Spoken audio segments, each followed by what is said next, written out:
आप देख रहे हैं डार्क फाइल्स। तो चलिए बढ़ते हैं आज की इस कहानी की ओर।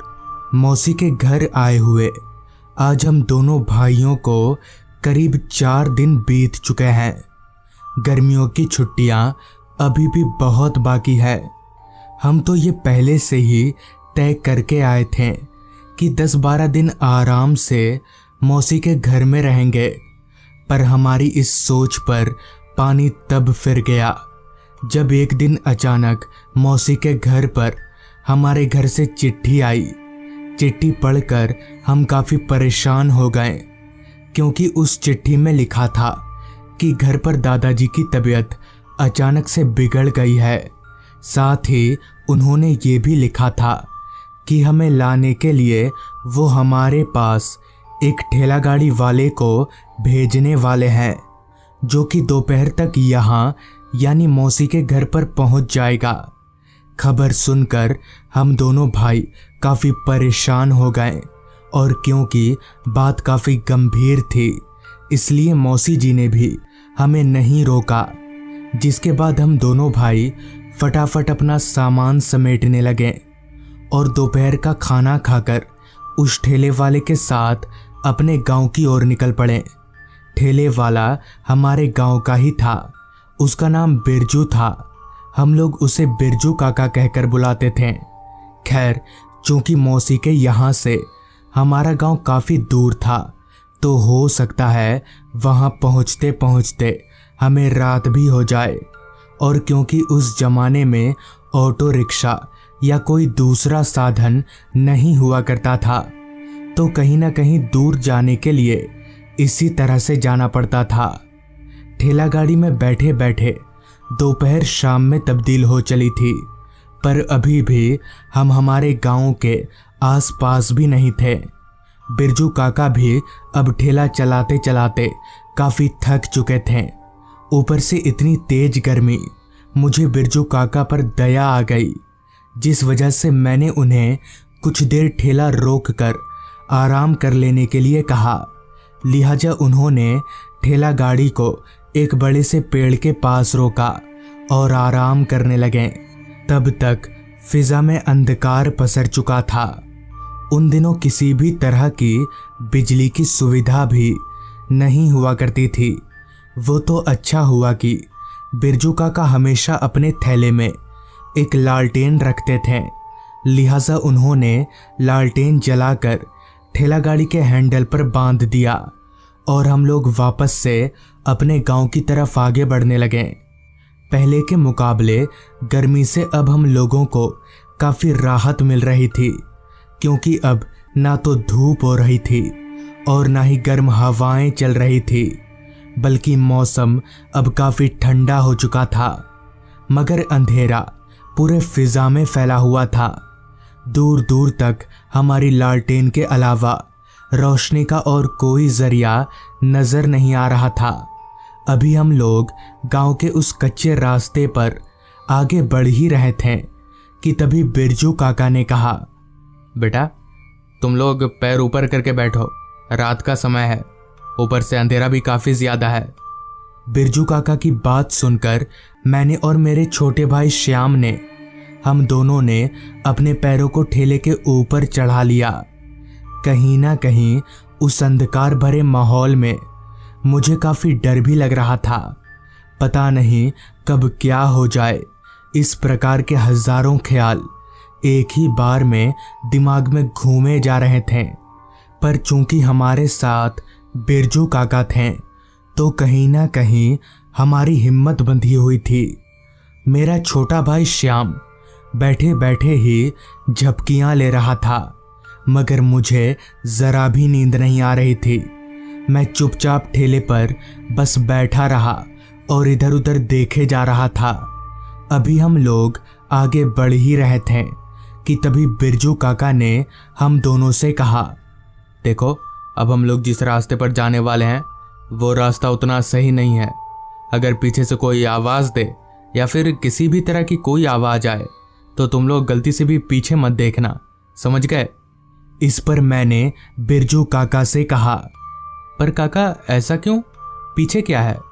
इस पर काका ने कहा, आज आसमान पर चांद नहीं है, मतलब आज अमावस है। इतना कहकर बिरजू काका एकदम से चुप हो गए और तेजी से ठेला गाड़ी आगे बढ़ाने लगे। हालांकि उस समय मैं छोटा जरूर था, पर अमावस की रात क्या होती है ये मैं बहुत ही अच्छे से जानता था। तो बिरजू काका की बात सुनकर मैं और भी ज्यादा घबराने लगा, मगर अब किया भी क्या जा सकता है। खैर हम लोग आगे बढ़ते रहे।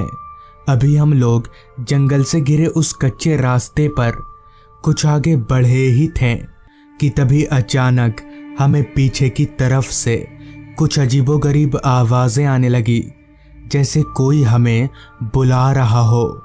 आवाज सुनकर अभी मेरा छोटा भाई श्याम पीछे पलटने जा ही रहा था कि तभी बिरजू काका सामने से बोल पड़े, पीछे मत मुड़ना, उस आवाज को नजरअंदाज करो। बिरजू काका की बात सुनकर श्याम पीछे मुड़ते मुड़ते रुक गया। मुझे समझ नहीं आ रहा था कि आखिर ये आवाजें हैं क्या और किसकी हैं और इस रास्ते पर आ कहां से रही है। पर मैं इतना जरूर समझ चुका था कि हो ना हो दाल में कुछ तो काला है, पर मुझे ये नहीं पता था कि यहाँ तो पूरी दाल ही काली है। हमारी ठेला गाड़ी उस रास्ते पर काफी आगे निकल आई थी, पर वो आवाजें थी जो हमारा पीछा छोड़ने को तैयार ही नहीं थी। मैंने अपने कानों को अपने हाथों से बंद कर लिया था। कुछ देर बाद जब मेरे भाई ने मुझे कान से हाथ हटाने का इशारा किया तो मैंने अपने हाथों को अपने कानों पर से हटाया। वो अजीब तरह की आवाजें अब बंद हो चुकी थी। तभी बिरजू काका बोले, अभी खतरा टला नहीं है, चुपचाप बैठे रहो, पीछे मत देखना। बिरजू काका की बात सुनकर मैं काफी घबरा गया कि भला अब क्या होने वाला है। बिरजू काका काफी तेजी से ठेला गाड़ी भगाए जा रहे थे। चलते चलते अब हमारी ठेला गाड़ी एक बांस से घिरे जंगल के रास्ते पर पहुंच चुकी थी। वो रास्ता उस पहले वाले रास्ते से भी ज्यादा सुनसान और डरावना लग रहा था। पता नहीं क्यों अंदर ही अंदर मुझे ऐसा महसूस हो रहा था कि यहाँ हमारे साथ कुछ तो गलत होने वाला है।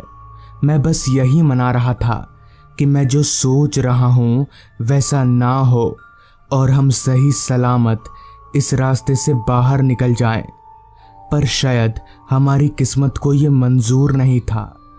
अभी हमारी ठेला गाड़ी चल ही रही थी कि तभी अचानक ठेले के हैंडल पर लटका लालटेन खुद ब खुद बुझ गया।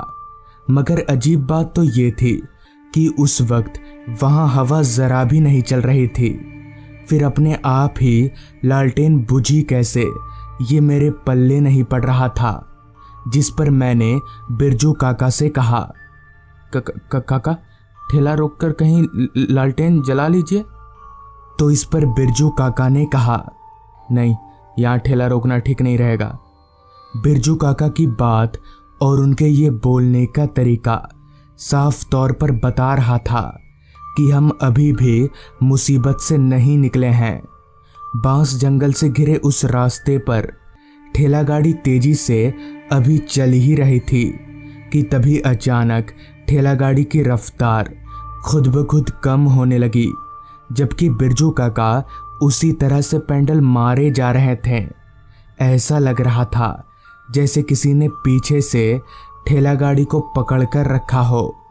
और क्योंकि मैं और मेरा छोटा भाई हम दोनों आगे देख रहे थे तो हमें साफ तौर पर पता नहीं चल पा रहा था। धीरे धीरे ठेला गाड़ी पूरी तरह से रुक गई और तभी पीछे से एक आवाज आई, ऐसे बचकर नहीं जा सकते तुम लोग। आवाज सुनकर मैं अभी पीछे पलटने जा ही रहा था कि तभी बिरजू काका अचानक जोर जोर से गायत्री मंत्र पढ़ने लगे और उनके ऐसा करते ही हमारी ठेला गाड़ी आगे बढ़ने लगी। धीरे धीरे ठेला गाड़ी की रफ्तार बढ़ती चली गई और हम लोग सीधे अपने घर जाकर ही रुके।